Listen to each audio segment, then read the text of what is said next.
Grigory had been preparing for a conversation with his wife for a long time. Ever since Alla started working, their family life had completely deteriorated. Before that, she had been staying at home for 3 years, and her husband was happy. The apartment was always clean, smelling of food. That's what he had always dreamed of, so right after the wedding, he started persuading his wife to quit her job. Alla agreed. At first, she even felt happy. She smiled, tried hard, picked up new hobbies, but then she became sad. The girl wasn't used to staying at home. Moreover, Grigory's salary was small, and it barely covered the basics for the young couple. Due to the lack of her own income, the girl had to deny herself many things, and any unforeseen expenses immediately punched a hole in the budget, which was patched up for several months. The girl decided to get a job. Grigory was against it. He insisted that he wanted domestic comfort, that his wife should always be at home. Alla was stubborn. She told her husband that she was tired of getting a manicure every 2 months and asking her mom for money to dye her hair. The man grumbled discontentedly, tried to argue, but nothing worked. For almost a year now, Alla had been working as a realtor, and Grigory suffered from unsettled household chores. Coming home from work at 6 in the evening, his wife would arrive at 8. He had to heat up the soup and make tea himself. And if his wife hadn't had time to cook anything the night before, then she had to take care of feeding the man herself. According to the man, there was chaos at home. The apartment was covered in dust, which was now wiped once or twice a month. For some reason, Grigory didn't want to take the cloth himself, and Alla was tired from work and sometimes skipped cleaning. One day, listening to another monologue about his unhappy fate, a friend offered Grigory a plan.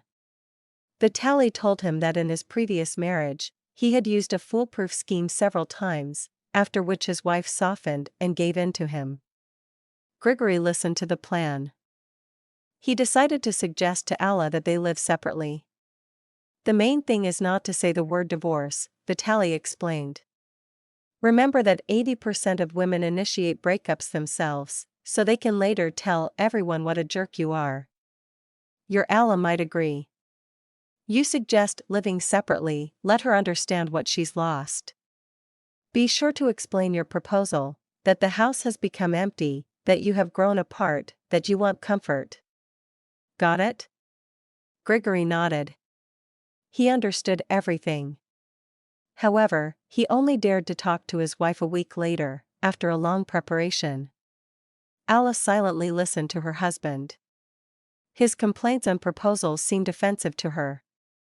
She had hoped that this year they would go on vacation somewhere, since they now had twice as much money, and they could afford it.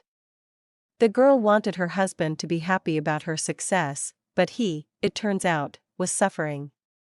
Grigory kept talking and talking, and Alla remained silent. At the end of his tirade, she nodded. Her husband stared at her.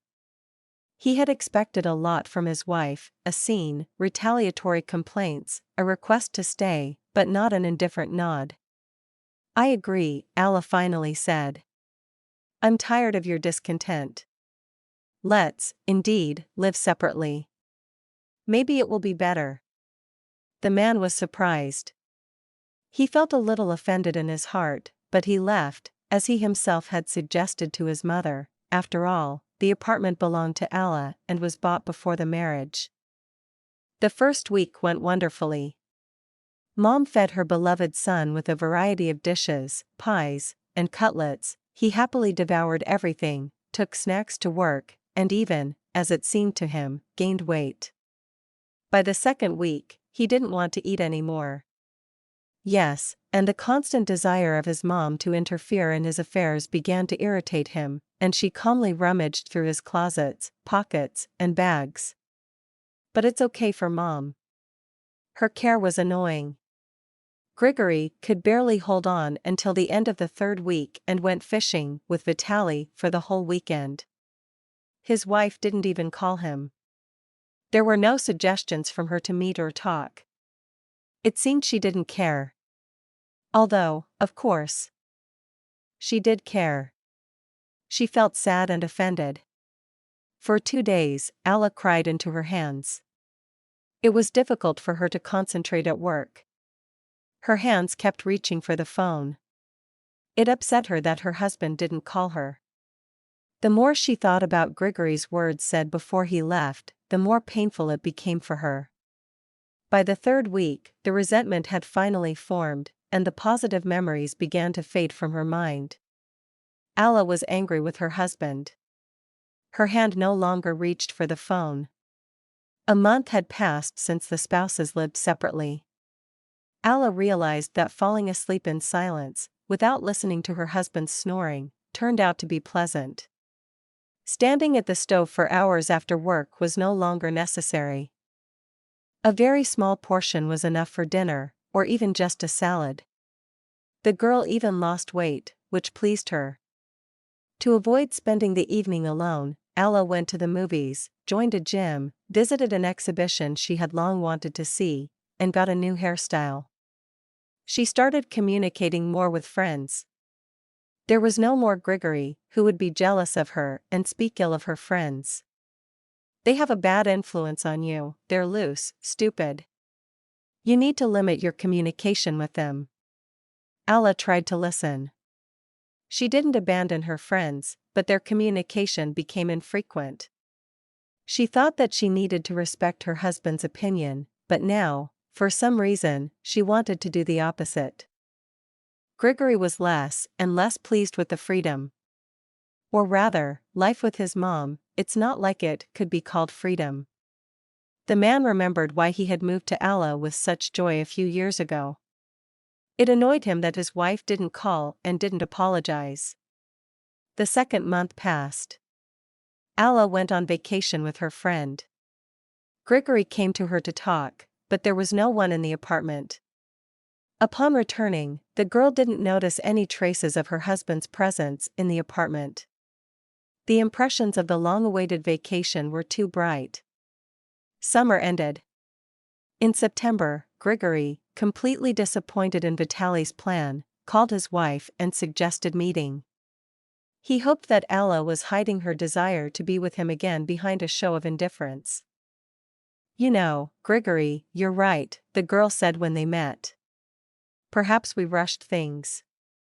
We are indeed different people, and I don't want to stay at home, and you need comfort.